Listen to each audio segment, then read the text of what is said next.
Samvaad monthly newsletter, August 2023. We present a matrix detailing some movement in some key market rates, domestic and global, and key events. Howard Marks always brings in a profound thought process. Penning his thoughts in the book, The Most Important Thing, he writes in, Rule number 1, most things will prove to be cyclical. Rule number 2, some of the greatest opportunities for gain and loss come when other people forget rule number 1. Economics, markets, business, and the human body, the patterns never follow a straight line.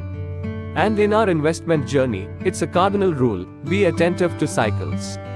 Our new fund offering, Mahindra Manulife Business Cycle Fund, aims to follow similar pattern. For more details, please refer Sid and Kim of the new scheme on our website www.mahindramanulife.com. Moment of the month. Markets continue to scale newer heights. Fed speak, 25 BPS hike, higher rate for longer. G20 forum continues to focus on renewable energy. Who moved markets? Strong buying from FPIs. Indian markets attract global investors with nearly $3.5 billion plus inflow for the month. It's a combination of India-dedicated funds and allocation from emerging market funds. FPI liquidity drives markets and domestic flows moderate. FPI buying across market caps while domestic flows are directed to small caps and mid caps. Q1 results. Companies reporting in July put a decent show, with divergence across sectors. Consumption and IT moderates while financials, industrials and infrastructure report strong performance. Small cap continues to outperform, partly driven by hopes of supportive monetary policy and partly by strong investor flows in small cap funds. The sentiments towards small caps are quite positive, though valuations need to be watched. SML.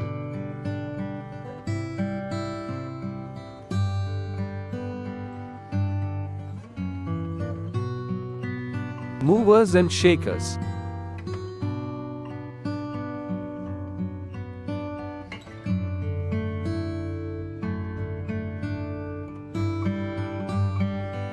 Sector rotation.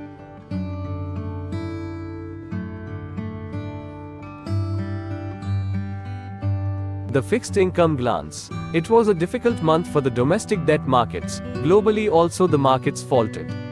The benchmark 10-year India gilt rates increased by around 5 basis points, BPS, to close at 7.16%. The US 10-year also moved by around 10 BPS to close at 3.96%. Domestically, inflation moved up as the food inflation basket jumped up. While inflation in perishables, tomatoes, may be transitory, pickup in rice and pulses, combined weight at 7.25%, would require close monitoring. As they form a large part of our staple diet, a sustained price increase may lead to a generalization of inflation. On the global front, the US Fed announced an, as expected, 25 BPS hike. The Bank of Japan unexpectedly loosened its yield curve control.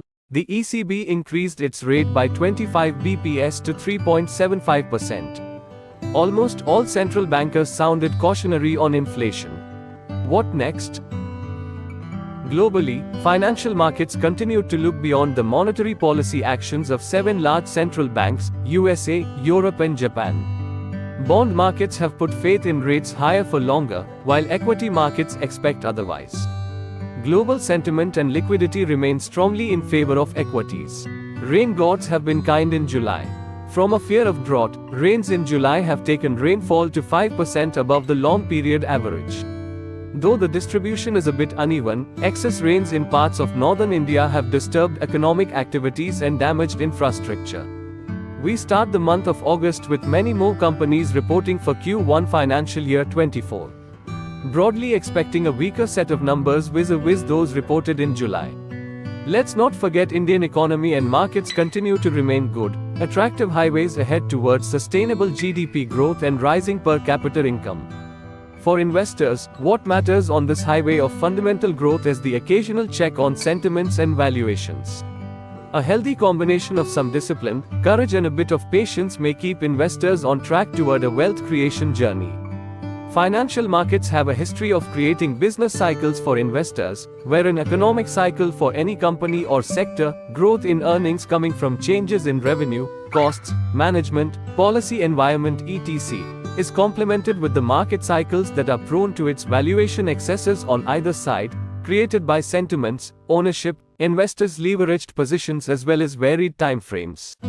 At times, the economic and market cycles may not run in tandem and may create opportunities to create wealth. Astute monitoring can help in spotting such opportunities.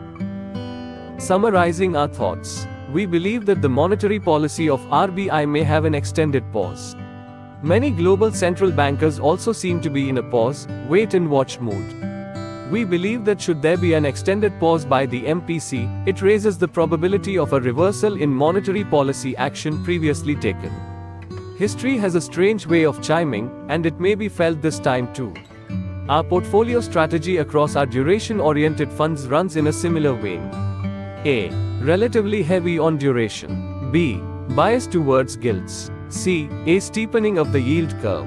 Advanced economy central bankers have a Hobson's choice: not push the rates so hard that it pushes the economy into a severe hard landing and yet keep inflation in check. While China announced a policy push for economic revival, they don't seem to be large enough to push an inflationary pressure on commodity prices. Commodities, including agri-commodities and crude, have recently gone up. This may complicate the domestic inflation projection should rice and pulses prices push higher. A steady rate bias in interest rates may well continue through this calendar year. The bear flattening of the yield curve, especially in the 1 to 5 year segment, has largely happened, hinting at the possible end of the upward movement of the domestic rate trajectory.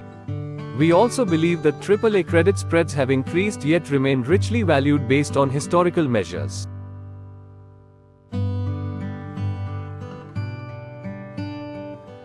Mutual fund investments are subject to market risks. Read all scheme-related documents carefully.